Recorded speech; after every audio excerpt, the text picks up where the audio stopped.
Hi guys, welcome to my 10 minute. In this video we'll discuss about necrosis and necroptosis, which is nothing but mixture of necrosis and apoptosis, necroptosis. So let's start with the necrosis. What is necrosis? Necrosis is nothing but a result of denaturation of intercellular proteins and enzymatic digestion of lethally injured cell. In this necrosis, the necrotic cell unable to maintain the membrane integrity and the contents leaks out from the cell, and that may progress to inflammation in the surrounding tissue. The enzymes comes generally from the lysosome of the dying cells themselves, and also the lysosome from the leukocytes, which are the part of this particular inflammatory reaction, and this generally takes hours to develop. So now let's talk about the morphology of necrotic cell. The necrotic cell generally shows a increased eosinophilia in the stain. Also, it appears more glassy homogeneous appearance than the normal cell do, which is mainly due to loss of glycogen particle in the necrotic cell. The dead cell may also be replaced by large phospholipid masses called myelin fibers. This myelin fiber can further degrade into fatty acids. Then these fatty acids may undergo calcification and may appear as ultimately calcified. So also we see some changes in the nucleus. Let's talk about the nuclear changes. This all nuclear changes comes due to the non-specific breakdown of the DNA.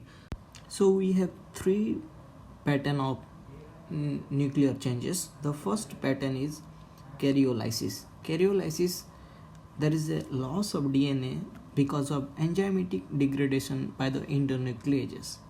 The second pattern is called pyconosis, which is nothing but the nuclear shrinkage and formation of basophilic mass, shrunken basophilic mass. Generally the chromatin condenses into a solid shrunken basophilic mass. So we have nuclear shrinkage and basophilic mass formation in pyconosis. When it comes to karyorrhexis, is nothing but further fragmentation of this pyconotic nucleus, and which generally disappears after 1 or 2 days with passage of the time. Let's now talk about the pattern of tissue necrosis. In this pattern of tissue necrosis, we have the first necrosis called coagulative necrosis. In this, generally the dead tissue is preserved throughout the lifespan, at least for some days. Then its injury denature the structural protein, enzymes, also the blocks the proteolytic of those dead cell. Then ultimately the necrotic cell is removed by phagocytosis, by infiltrating leukocytes, and digestion of dead cell by the action of the lysosome, which we see generally in necrosis. So now this coagulative necrosis occurs in the ischemic injury caused by obstruction of some vessels, which may be supplying to different organs or tissue except the brain. In the brain we see the liquefactive type of necrosis. So when this coagulative necrosis is localized to a particular area, we call it as a infrax.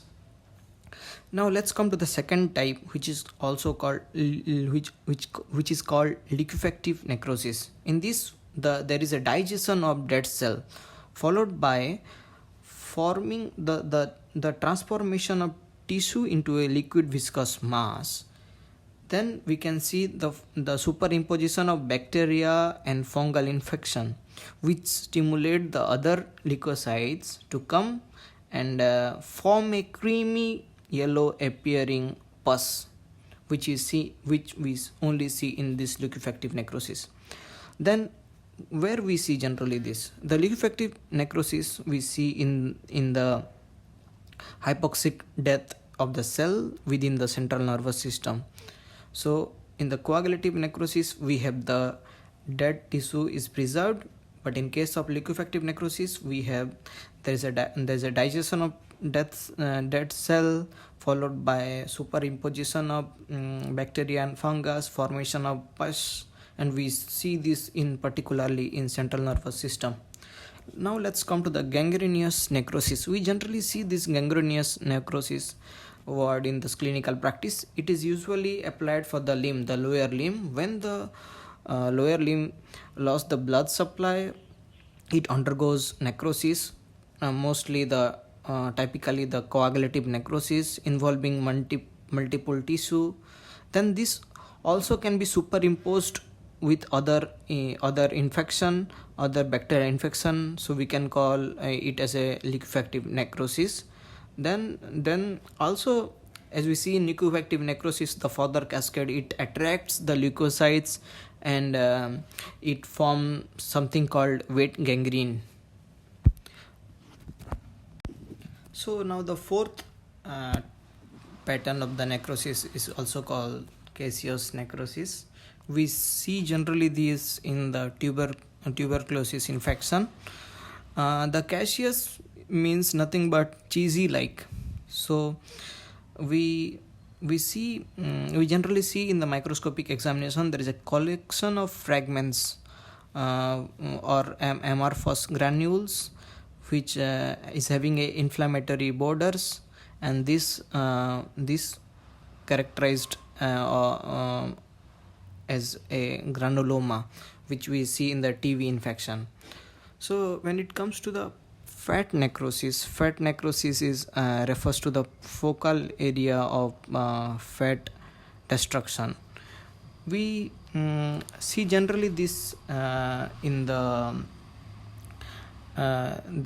release of pancreatic lipase into the peritoneal cavity. When this pancreatic lipase comes out to the peritoneum, especially the activated pancreatic lipase, this may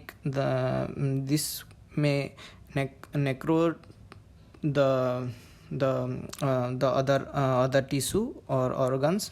So this is an abdominal emergency which we saw in this pancreatic lipase activation coming out into the peritoneal cavity. So this also further can combine with calcium and can be seen as chalky white area, which is also known as fat sophonification, and this helps a particular doctor to identify that this generally due to the fat necrosis coming out from the pancreas and the enzyme activated pancreatic lipase. So when it comes to last pattern of the necrosis, we have called fibrinoid necrosis. We generally see this in the immune reaction involving especially the blood vessels. So in this, the immune complex together with fibrin comes out from the blood vessels, and this appears as a bright pink amorphous in the stain, which is also called as fibrinoid or fibrin-like. So this fibrinoid necrosis we see in vasculitic syndrome, which involves this generally involves the immune reactions. So we see this fibrinoid necrosis in vasculitis syndromes. So this is all are the these are the all patterns of the necrosis which we see in our daily life. So now let's talk about necroptosis. Necroptosis is nothing but a mixture of necrosis and apoptosis. So morphologically, this is we can see morphologically this resembles necrosis, but mechanistically we see some hallmark of apoptosis. So this is generally we can call as a programmed necrosis, which we can distinct from the other apoptosis. So in this specially we have caspase independent programmed cell death. We don't have any caspase activation, so it is called as caspase independent programmed cell death. So we have same with the extrinsic pathway of apoptosis. We have the death domains. The ligands come and bind to the death domains, and TNF type 1 or the fast death domain, where the ligation of this death domains occurs, and followed by activation of particular proteins complex, which is also known as receptor associated kinase 1 and 3. This is the special thing which occurs in our what is called necroptosis. Then followed by it alters the metabolic activities inside the cell, and this can cause permeabilization of the lysosomal membrane, generation of reactive oxygen species, damage of to the mitochondria, and reduction of the level of ATP. So we also see this necroptosis in as an important pathway for death.